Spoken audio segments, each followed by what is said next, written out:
Hey guys, Nate here. So I often get the question on how I develop my players.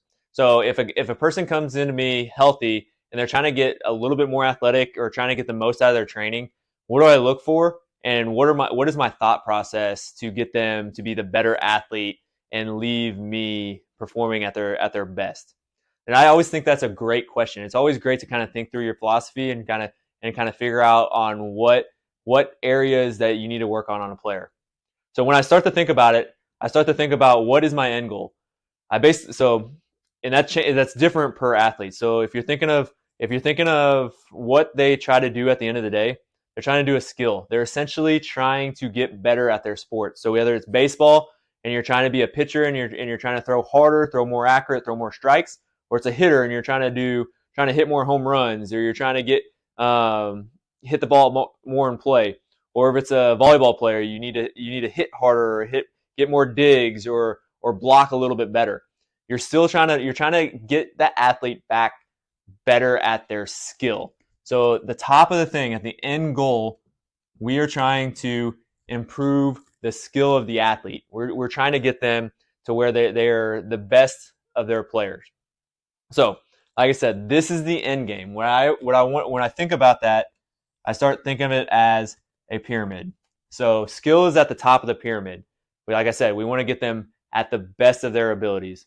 So then I kind of think downwards. What would be the foundational and what leads up to skill?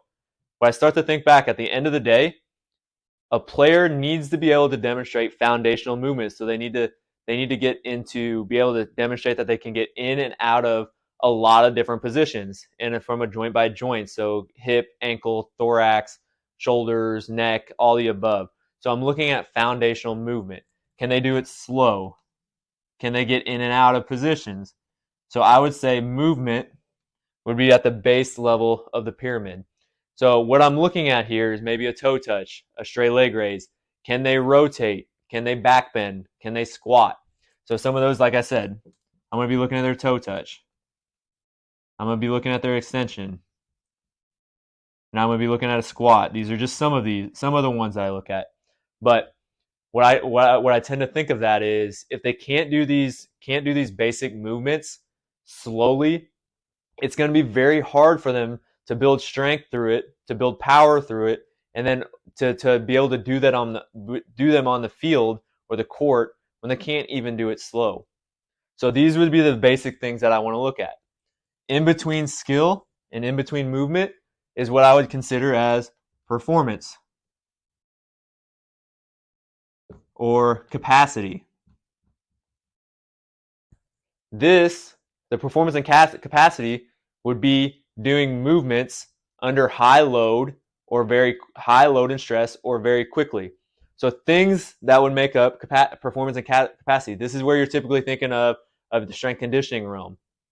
Things that make up performance and capacity, things that you would need to look at to see if they're missing a link, would be would be uh, motor control. So, can they control the end range of their mobility? You need to be testing how well they can stand on one leg, how well they can balance, things like that at their end range. What's their postural integrity? How well can they control their body under load? If they can't do a very good job under load, it's going to be very hard to use their body to produce a lot of force. So then what comes after postural integrity? It would be power. So how fast and how much force can you produce? How much force can you produce in a very quick instant? So again, if you don't have the capacity to, or you don't have the capabilities to squat with body weight, it's going to be very hard to do a broad jump where you're going to have to squat down and explode through and do that efficiently to produce as much power as you can. So that's where the movement and performance kind of starts playing into hand. And then after power, elastic energy. So how well can you just use that force that you just created with power and reuse it upon landing? So think of running. There's a lot of times where you're propelling yourself off and then hitting the ground and going forward again with that same energy. so elastic energy. And then after that, if somebody would check all these boxes, I would say you're going to have to work on skill. So that's telling me I would be coming if somebody comes up to me and they're hitting all these marks and they're still not being efficient on the mound. That may be where I talk to the coach, their pitching coach, if it's a pitcher, and be like, hey, their motor, their hardware, their software that their body's giving me, it's like they're doing really well. They may just need to improve the mechanics, and they're gonna take off. They just need a mechanical fix. So, however, if they're missing a link on this, that's where I'm going to zero in on that athlete and start to develop them. So say somebody is missing a toe touch, I probably need to fix that toe touch so that they can land over the front side of of their throw over their lead leg for a pitcher, or they can even get into a squat if they're trying to dig in volleyball. So I want to meet the athlete where they're at and testing several areas and figuring out if it's a movement dysfunction or if it's a performance barrier helps me to meet the athlete where they're at. And all this to say, um, even if they have a movement dysfunction, doesn't mean that I'm not going to be working on their skill and I'm not going to be working on their performance. I just want to match the athlete where they're at. So take for an instance, if someone has trouble going into or loading into their hips and they can't actually hinge from their hips to be able to touch their toes, I may not want to be loading heavy with a deadlift because their body doesn't know how to do that and they're going to be producing compensations to make up for that.